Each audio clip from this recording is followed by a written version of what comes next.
So you can either, Elizabeth, I don't know if you want to work on your project or whatever. Anyways, you guys at home probably going to want to use the pause button on some of this. I don't know. If you're in class, you wish you had a pause button.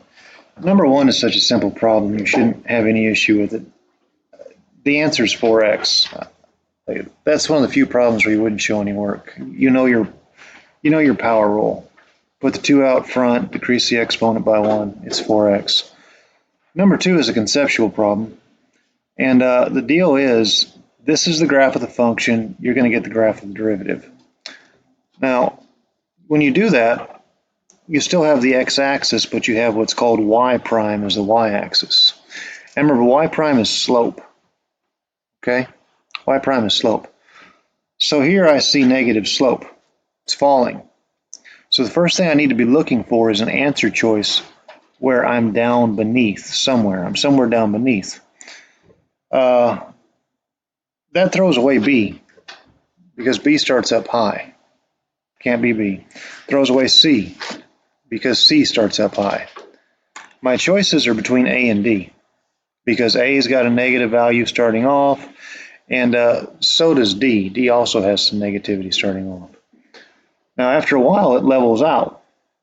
So here's where y prime is 0. So at around negative 13 or so, I need to be looking for zeros. And quite honestly, that alone has narrowed it down to choice A, because I see a 0 right there. And I'll go through the rest of it. Here we're increasing, so I know y prime is positive. It is. You'll notice it's positive all the way up till almost to 5 on choice A. And here, y prime is negative, just negative, and the graph starts decreasing. So it is A by all measures. All right, what's up next on your little study guide? Something with some god-awful numbers, but look at the answer choices. It means it all works out well.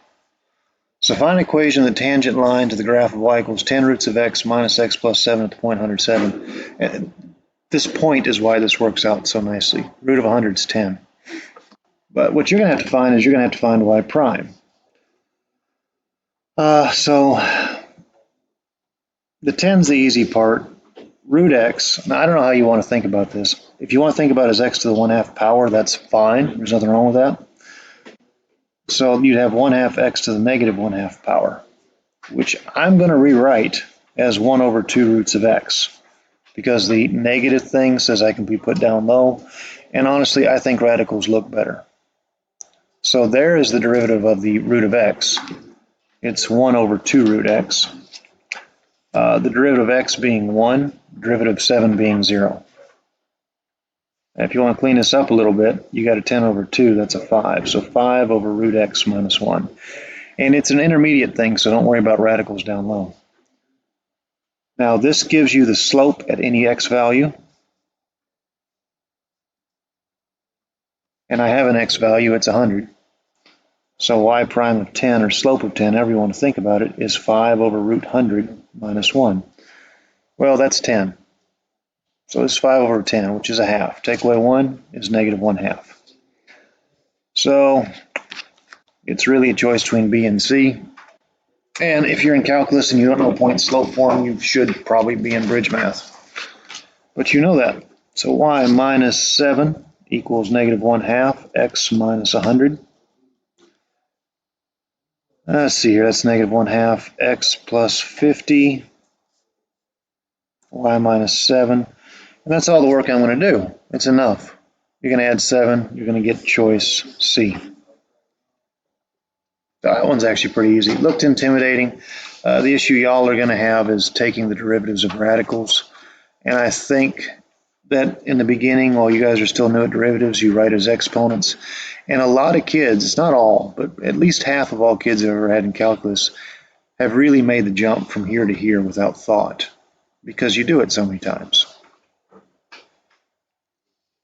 All right, number 4. This is a graph of average interest rates for 30-year mortgages for the year since 1988, year 0 being 1988. Sketch a graph of the rate of change of interest rates with respect to time. Now, here you see that word rate of change. You know, you're thinking slope. When you think slope, you're thinking derivative. So the question is asking you to graph the derivative. That's all it's asking you to do. So, and this one's multiple choice, so it shouldn't be too bad. Now, I notice this piece right here, right there, y prime is negative because the slope is negative. So my graph needs to start off at negative values. From 0 to about a half, I need to be seeing some negative values on slope.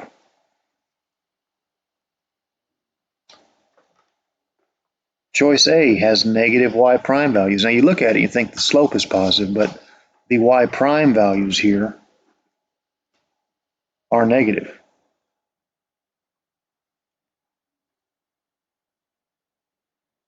Choice B looks really, really, really tempting. But I'm going to go back and look at the graph. Once I hit that half, y prime is positive. So when you look at choice B, the truth is that your y prime values are negative too long. They're negative for way too long. I should only be seeing a dip up until about half. I should only be below the x-axis until about a half. And this one stays out there till 1.5. It is not choice B. Can't be. Choice C has the same exact problem. All that is saying y prime is negative until x equals 5. So it's not choice C. And choice D is obviously wrong too because it starts off with y prime being positive. So this one was also choice A. The other ones just didn't make sense. I didn't even analyze the whole graph, kids. There's no point. It's multiple choice. All right, find the values for of the function is not differentiable. The little thing that I always remembered was sharp points have no derivative.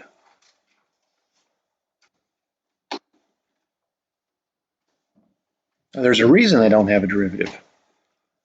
The reason is the slope from the left is not equal to the slope from the right. Slope is derivatives. That's just how it is. So there's a reason that doesn't make sense. They have limits, but they don't have derivatives. So the sharp point right here is right there. And that's where x is 0. Hey, look at that. We're already on through 5. We haven't done anything hard. Number 6 is actually a question you guys have done once before in here. It was off of a quiz. I just reused it. So what's the information here? We're going to graph the function f over this closed interval from -5 to 6. So the graph of f is made of closed aligned segments joined end to end. That means solid dots. The graph starts at -5, 1. The derivative of f is the step function. So this is the derivative. That's what this is. I'm just going to make a small table. Maybe that'll help you understand what's going on here. But remember, this is my y prime, and we're going to graph x and y. We're going backwards. So when x is between -5 and all the way up to -3, this thing has a y value of 2.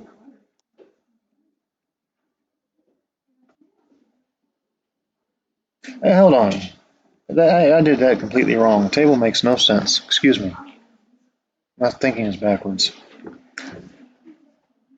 This says from x equals -5 to x equals -3. The slope is 2. That's what it says. Now they tell us that the graph starts at the point -5, 1. So I got to go back 5 units and up 1. And it says it's a closed dot too. It says for every unit I move over, I go up 2. So I move over 1, I rise 2. I move over 1, I rise 2 more. So it starts off looking like that. Now this guy right here, what he is telling you is he's saying from x equals -3 until, or to x equals 0, that my slope looks to me like it's -1. So from there until 0, I'm going to run one, fall one. So I run one and I fall one. I run one and I fall one. I run one and I fall one.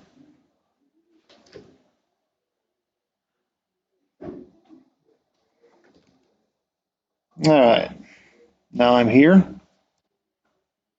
from x equals 0 to x equals 3. My slope is a +1. So I get to run one and rise one. I get to run one and rise one. I get to run one and rise one. Puts me about there. And I'm finally at the end. X equals 3 to x equals 6. My slope looks to me like -2. So every time I move over 1, I get to fall 2.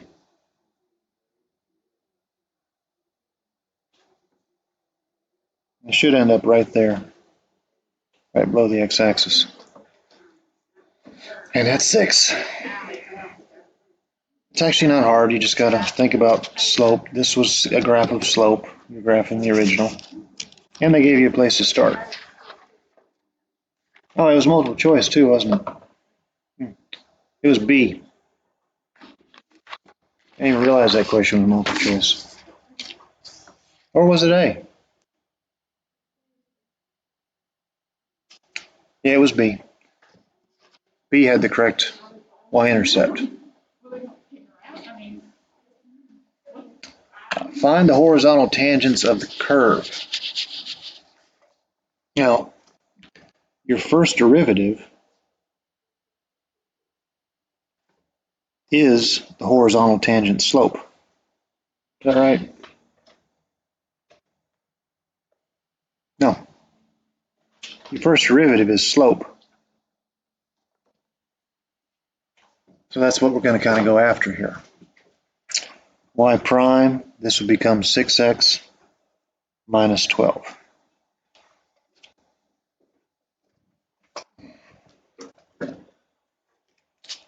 All right, that's good. It didn't give you a point, did we?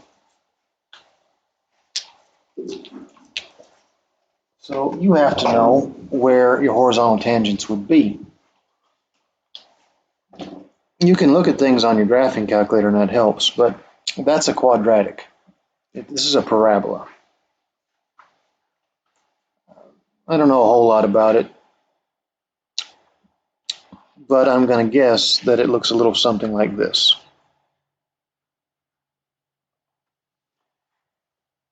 I'm sure it's over there somewhere. There's only one place that you can have a horizontal tangent. It's the only place right there. Now, the big thing about a horizontal tangent is not necessarily, I drew the graph so maybe you would kind of understand what's going on, but the big thing about a horizontal tangent is its slope. Horizontal tangent has slope equal to 0.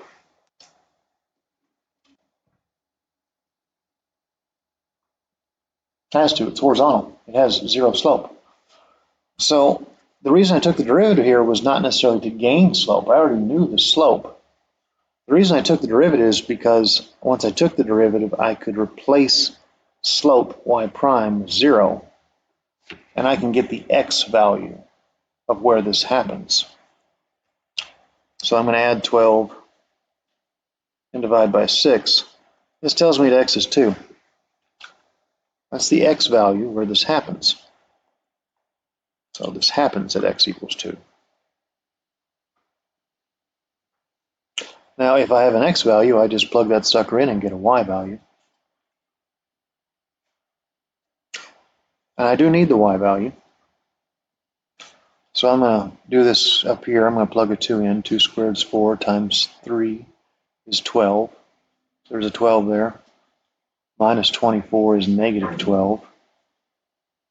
Add 9, I'm at negative 3.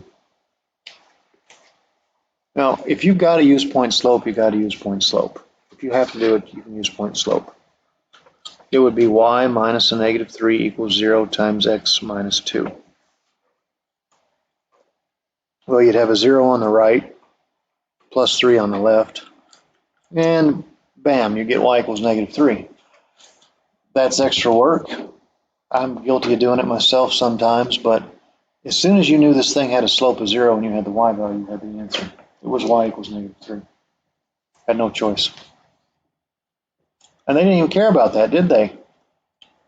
Read answer choices, kids. They want to know where this happens, don't they? It happens at x equals 2.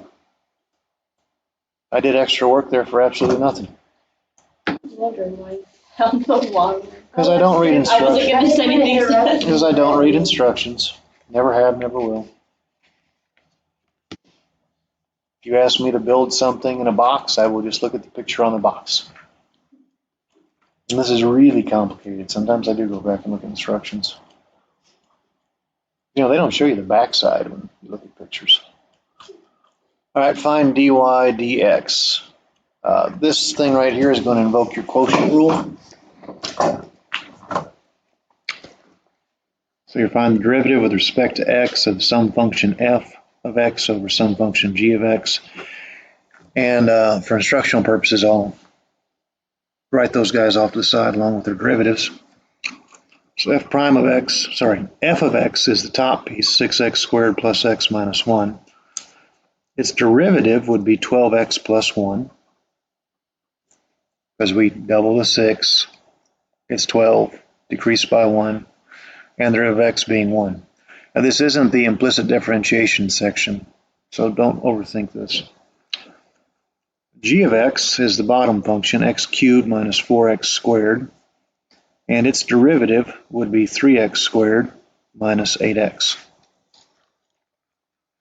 By the way, the quotient rule, as new as y'all are to this, it probably pays when you do a problem to write down the rule. It's going to be g of x, f prime of x, minus f of x, g prime of x, all sitting over a g of x all squared. That's what I'm plugging into. I'm not trying to confuse you. I'm plugging into a rule or a law, however you want to think of it. So this one, if you look at the answer choices, you can tell they did some work for you. That's actually one of the harder parts about this test on some of this, is getting things to look like the answer choices. So I have x cubed minus 4x squared times 12x plus 1 minus f of x, 6x squared plus x minus 1 times 3x squared minus 8x, all sitting over this x cubed minus 4x squared all squared. Now, if this is algebra 2, just that top piece alone would have a 90% failure rate in a traditional algebra 2 class. This year, a lot higher. But it's the FOIL method and then the triple distributive property. And it's going to look ugly. And you might make a mistake. Heck, I might make a mistake. That's 12x to the fourth plus x cubed minus 48x cubed minus 4x squared. I'm going to be a little risky here, and I'm going to distribute this negative as I go. That is 18x to the fourth, negative out front, so minus 18x to the fourth. Then I've got minus 48x cubed times the negative plus 48x cubed. And I'm done with 6x squared, so I move on to x. I've got 3x cubed times the negative, so minus 3x cubed. Minus 8x squared times the negative plus 8x squared. And I'm at the negative 1. So minus 3x squared plus 8x minus 8x. Oh, plus that one minus the next one. That's the risk of doing things in one step. I think it's right. All right, so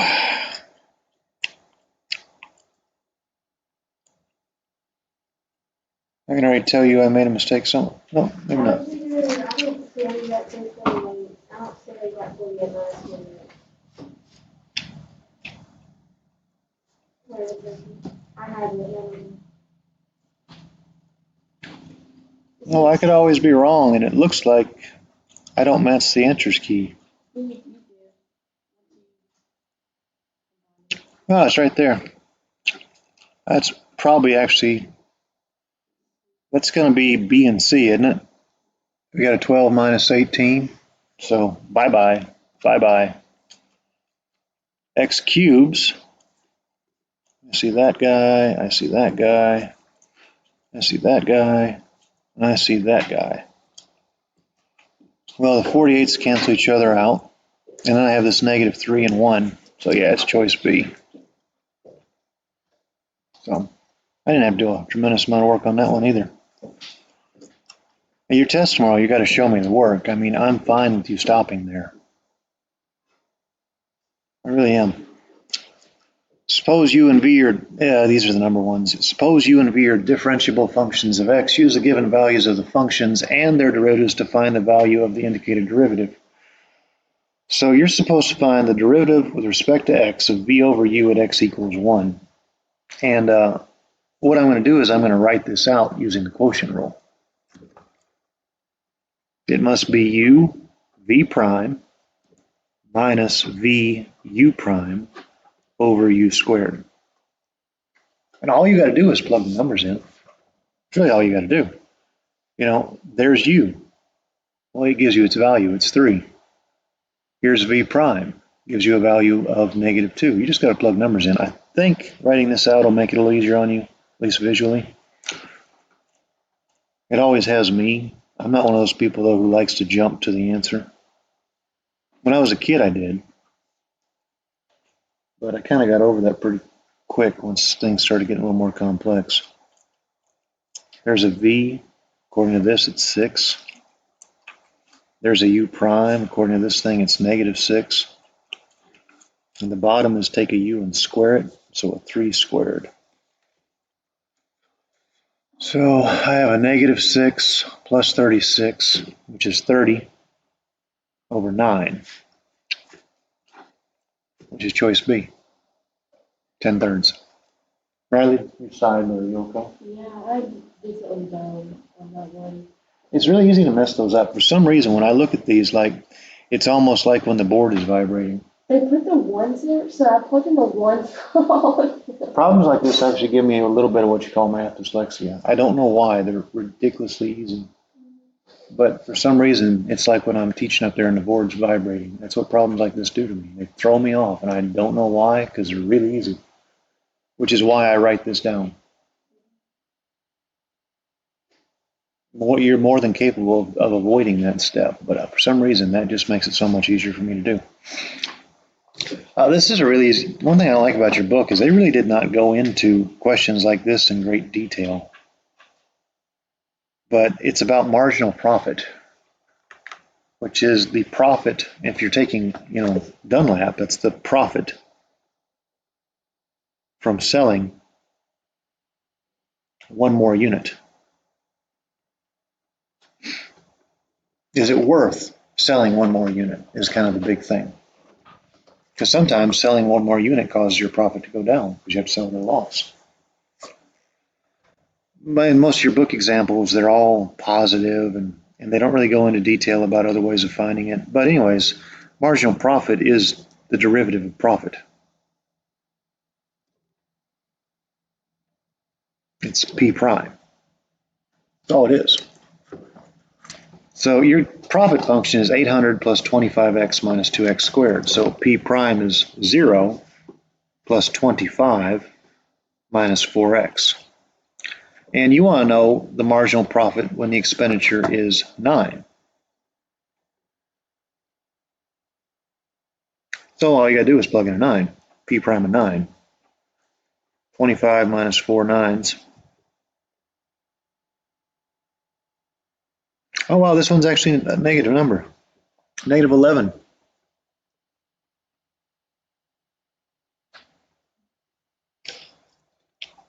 That's kind of unusual. Turns out you didn't want to sell 9 units, did you? Why didn't you want to sell 9 units? You lost money. This one has a break-even price pretty low, 6.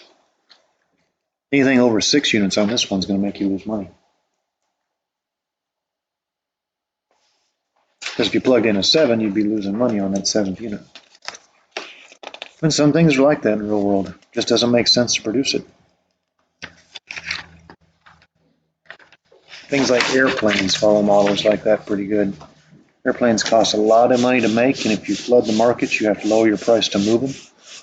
And once one person finds out you lowered the price, everybody wants a lower price. What do we got here? At time t, the position of a body moving along the s-axis, x-axis if you will, is s equals t cubed minus 27t squared plus 240 tm. Find the body's acceleration each time the velocity is 0. All right, well, first what I'm going to do is I'm going to find velocity. Velocity is the first derivative. So s prime here is a 3t squared. Got a lot of bleed through here, don't I? I don't have another one. 3t squared minus 54t plus 54. Or plus 240. Now, if you read the text, it talks about each time the velocity is 0. So I'm actually going to set this function equal to 0.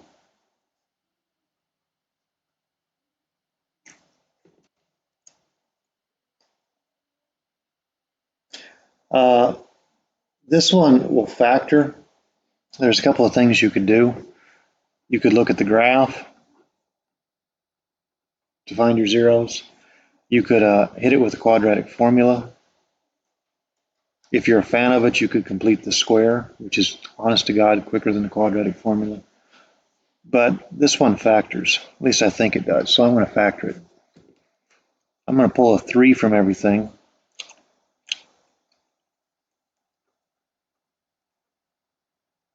Because that'll make it easier for me to factor.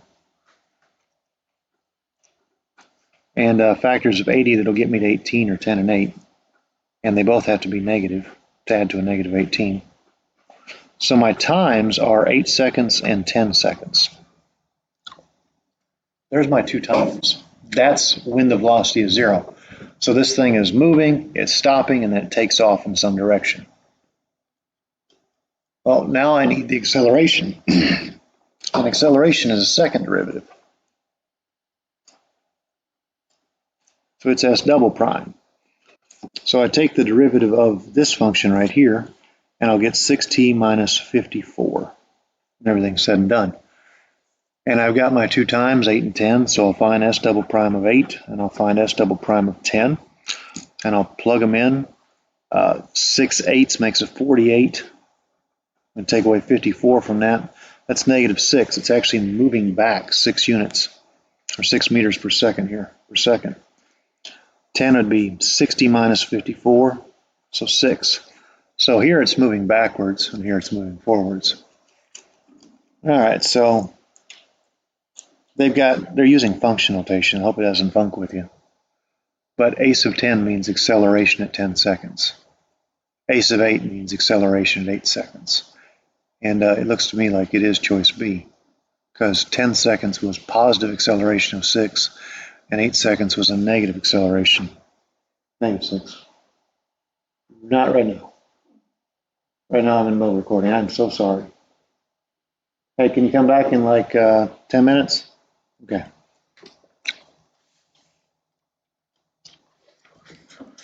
Here you're fine with tasked with finding dy dx.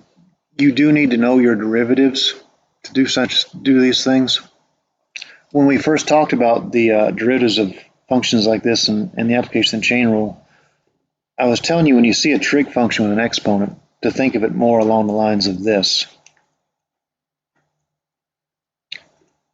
That 6 goes outside, the single trig function inside, because you're going to have to use the power chain rule. This is the power chain rule.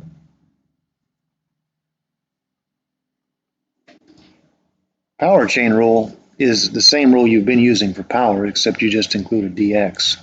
So the derivative with respect to x of x to the n is nx to the n minus 1 derivative of whatever's inside. In this case, there's a tangent in there that has to have its derivative taken. If it's more than just an x in the set of parentheses, you have to take its derivative. So we're going to move the 6 out front, 6 fours, tangent of x to the fifth now because we decreased the exponent by 1. But right here's where we have to take the derivative of tangent. The derivative of tangent is secant squared.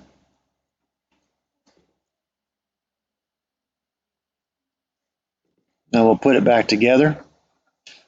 Formal is that the exponent is actually between the trig function and its argument. I don't know who settled on that. I'm not sure why they did that, but somebody did. That's probably Newton. I don't know. That might actually have been a 19th, 20th century invention. So I came up with choice C, and I'm good with that. 13 looks like a nice, simple, easy little problem. It's not as simple as you think it is because it is the product of two things. You've got to look at something and realize that it's the product of two variables. That's the big thing. It's the product of two variables. If it was the product of a number and something that was variable, you wouldn't worry about it. So you have to apply the product rule. So the derivative with respect to x of some function f times some function g, in order is not particularly important here. Take the derivative of one, multiply it by the other, then add the other, add the derivative of the other, and the product of the first one. You can write that any other way. It doesn't matter these guys' order. Derivative of one times the other, derivative of the other times the other. And blah, blah, blah. So I'll let f of x be the t to the seventh, and I'll let g of x be tangent of x. So f prime of x is going to be 7t to the sixth, and g prime of x is going to be secant squared of x. And then I'm just going to plug into this thing. So according to my setup here, 7t to the sixth, tangent of x. It's probably already, what'd that throw away? Choice A maybe? Plus g prime, secant squared of x, times f of x, t to the seventh. Ours is written a little bit different order than the answer choices, but I think that's B. Looks like B.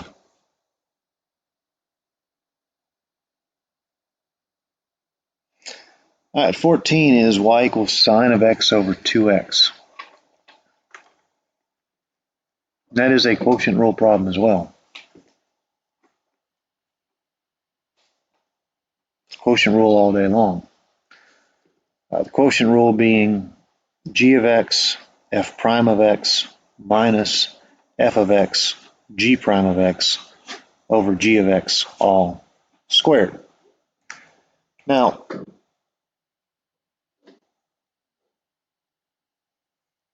my guess is the answer choices, well, actually, I don't know what the answer choice is without doing it. You kind of look at the answer choices, and part of you wonders if they screwed us something up. Because whenever you square a 2x, you don't get 2x squared, you get 4x squared. But I'm going to have to do a little work here instead of just kind of guessing at it. So the top's going to become 2x, the derivative of sine being cosine of x, minus, and I didn't come off the side and write down what I'm doing, I'm just taking derivatives, minus the top function sine of x times the derivative of 2x, which is 2. And it's actually sitting over a twice x squared.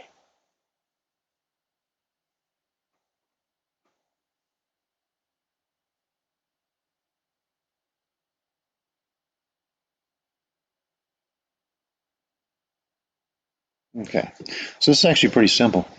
Both pieces of the top contain a 2, so what's happened is it's been pulled.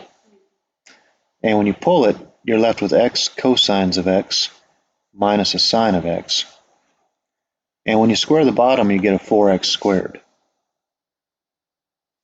So 2 has been divided out, and you're left with x cosines of x minus sines of x over 2x squared. So it doesn't look to me like the book messed up at all. It looks to me like the answer choice is A. So it wasn't too bad.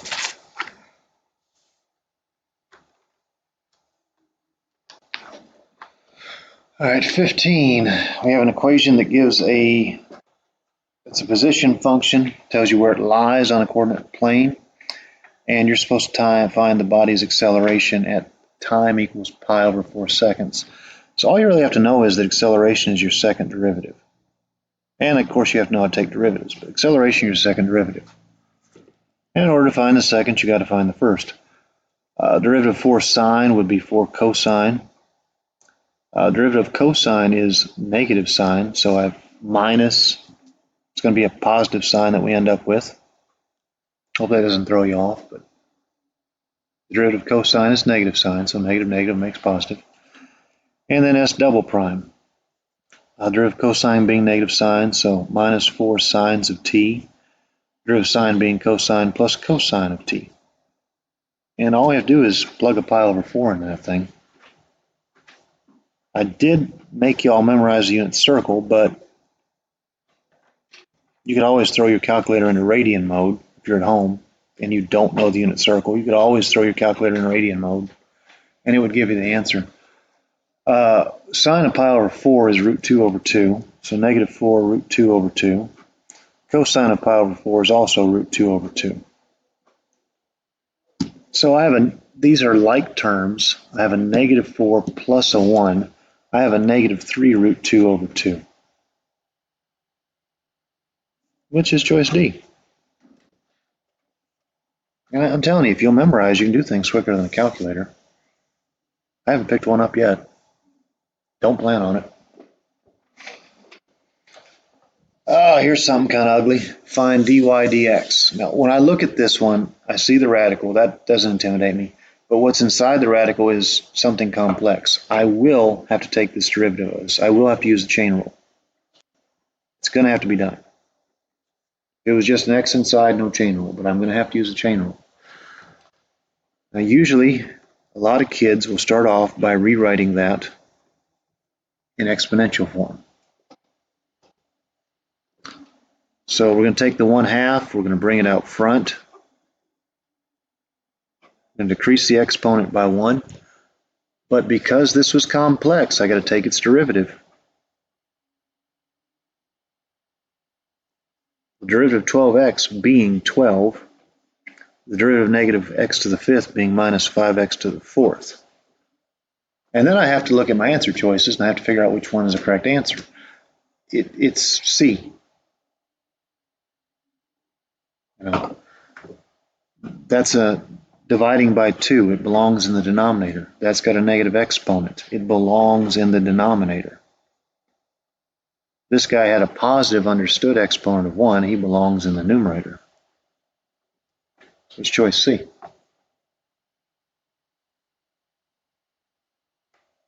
17 is actually probably the hardest one on here. It really is. This is actually worth taking a minute to talk about.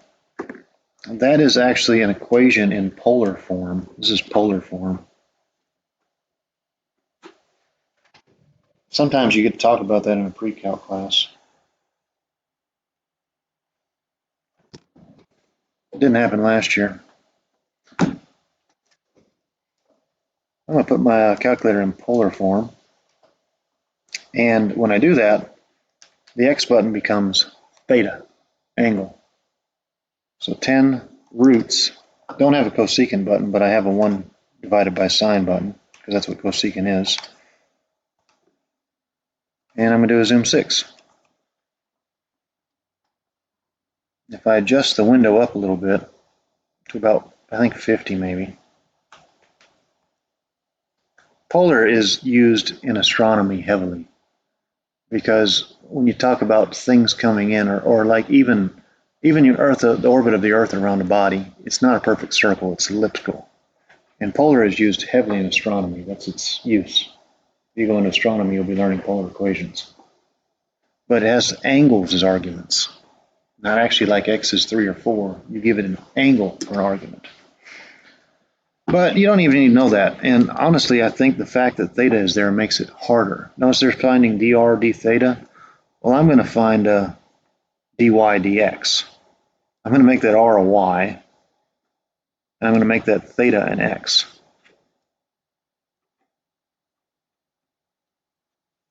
So that's what I'm actually finding. This is a tricky little problem. For starters, you have the product of two things. And the second thing has something inside that you also have to take its derivative of. So it's the product rule along with the chain rule all showing up at once. So I'll call the first guy f of x, and I'll call the second guy g of x. So f of x is my 10x. Its derivative would be 10. G of x is the cosecant of x to the 1/2 power. So its derivative is, I lost my place here, 1/2 cosecant of x to the negative 1/2 power. Now it actually makes more sense when you use your formulas here.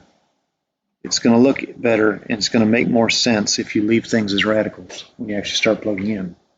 If you don't, it's going to get pretty rough looking.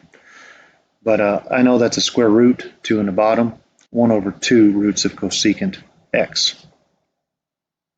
So you might use exponents to take derivatives, but it does pay to put them back in radical form.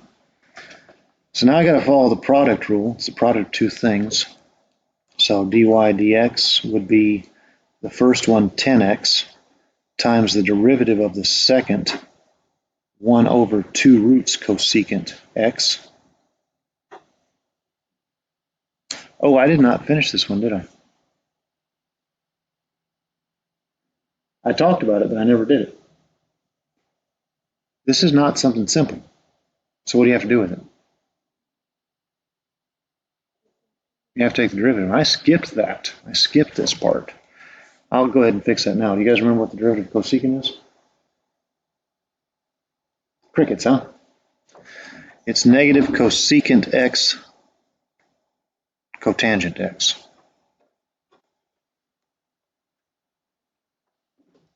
I have to take its derivative. Got to do it. So plus, or actually that goes there, doesn't it? Make sure I don't lose my place. This was the derivative. Needs to go right there. Negative cosecant x cotangent x. And I knew I was going to run out of room. I should have wrote smaller. Let me rewrite that on a separate sheet of paper.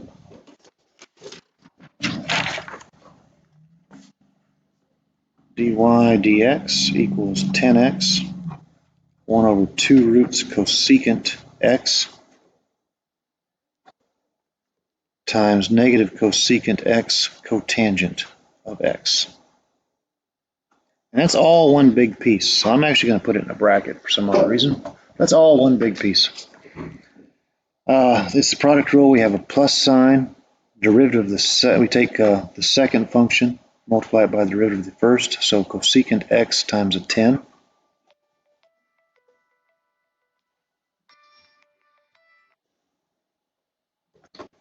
And then we stare at this thing for a while. Look at your answer choices. What you have looks nothing like that, does it?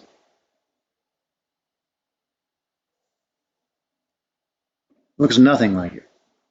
But all of these things do have some stuff in some degree that's in common. I could pull a 5 from it as a whole. Isn't 10/2 5?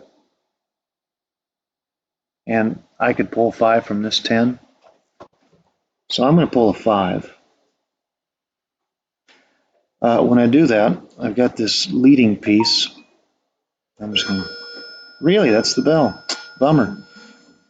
All right, well, I'll finish the video here real quick and you guys can watch it at home. Let me show you my masterpiece. Very good. Bell rang for those of you at home. I'm going to try and finish this before my Algebra 2 kids come in class. see. Remember, there's just one of the implicit differentiations is that just do whatever. Oh, apparently they want me to come. I'm going to do all of it. It will get done. It might just be in 2 videos. I will do all of it. Anyways, I pulled the 5 out. What I'm going to do now is I'm going to unify these fractions. I'm going to unify the fractions here.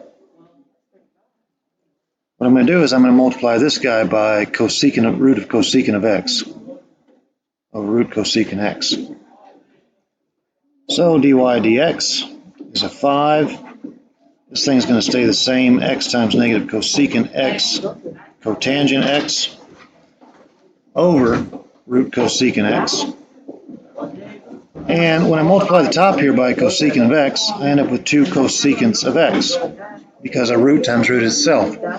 Sitting over root cosecant x.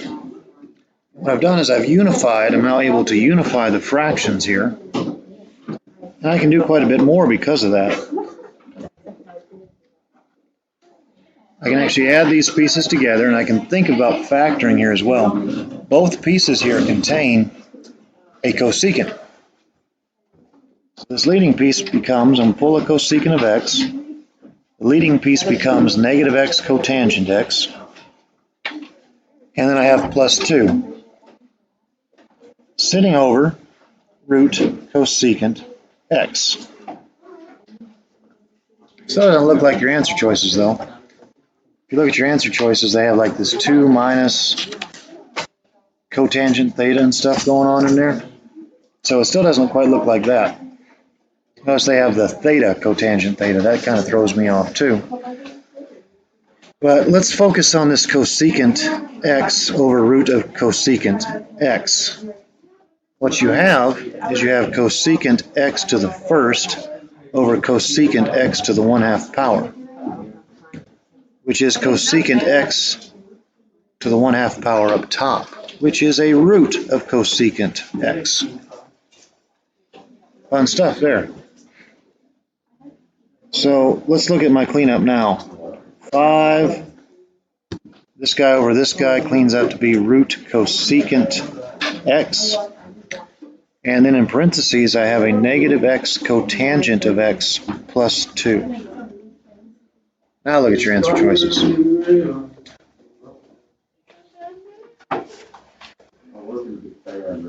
I got order backwards a little bit, but it's choice B. Remember I called theta x?